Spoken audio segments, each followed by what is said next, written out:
Hello guys, ഇന്നാണ് ആ ദിവസം. ഏത് ദിവസമാണെന്നുള്ളത് ഞാൻ വഴിയെ പറയാട്ടോ. അപ്പം ഞങ്ങളൊക്കെ റെഡി ആയിട്ടാണ് നിൽക്കുന്നത്. സാബൂസും ലിച്ചൂസും സുന്ദരി സുന്ദരമണികളായിട്ടാണ് കേട്ടോ നിൽക്കുന്നത്. ആദ്യം എൻ്റെ വീട്ടിൽ പോയിട്ട് അവിടുന്ന് എല്ലാവരും കൂടിയാണ് കേട്ടോ പോകുന്നത്. നമ്മൾ 2 ദിവസം മുന്നേ ഒരു നിക്കാഹ് വീഡിയോ ഇട്ടിട്ടുണ്ടായിരുന്നില്ലേ, അതെൻ്റെ ബ്രദറിൻ്റെ ആയിരുന്നു കേട്ടോ. അപ്പോൾ ഇന്ന് അവൻ മഹർ കെട്ടാനായിട്ട് പോവുകയാണേ. റിയമോള് താണ്ടേ ഇവിടെ ഉണ്ട് കേട്ടോ.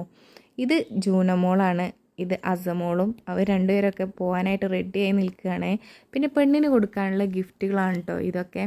ആഷി ഡ്രസ്സ് മാറാൻ പോയേക്കാണ് കേട്ടോ. അവൻ ഡ്രസ്സ് മാറിയാൽ നേരെ ഇറങ്ങും. പണ്ട് നിക്കറിട്ട് തുള്ളിച്ചാടി നടന്നിരുന്നവരാ ഇപ്പോൾ പുതിയാപ്പിളായി. ഇവരൊക്കെ കാണുമ്പോഴാണ് സത്യം പറഞ്ഞാൽ എനിക്ക് വയസ്സായി എന്ന് സ്വയം തോന്നുന്നത്. അങ്ങനെ ഞങ്ങൾ പെണ്ണിൻ്റെ വീട്ടിലെത്തിട്ടോ. അവിടെ എത്തി, പെണ്ണിനെ കണ്ടു, മഹർ കെട്ടി, ഗിഫ്റ്റുകളൊക്കെ കൊടുത്തു. പിന്നെ നേരെ ഫുഡ് കഴിക്കാൻ പോയിട്ടോ. ഫുഡ് കഴിച്ച് വന്നപ്പോഴേക്കും മക്കളൊക്കെ ഓടി ഓടി ക്ഷീണിച്ചിന്. എൻ്റെ റിയമോളെ കണ്ടില്ലേ, പാവം. അപ്പോൾ ഇത്രയേ ഉള്ളൂ കേട്ടോ ഇന്നത്തെ വിശേഷങ്ങൾ.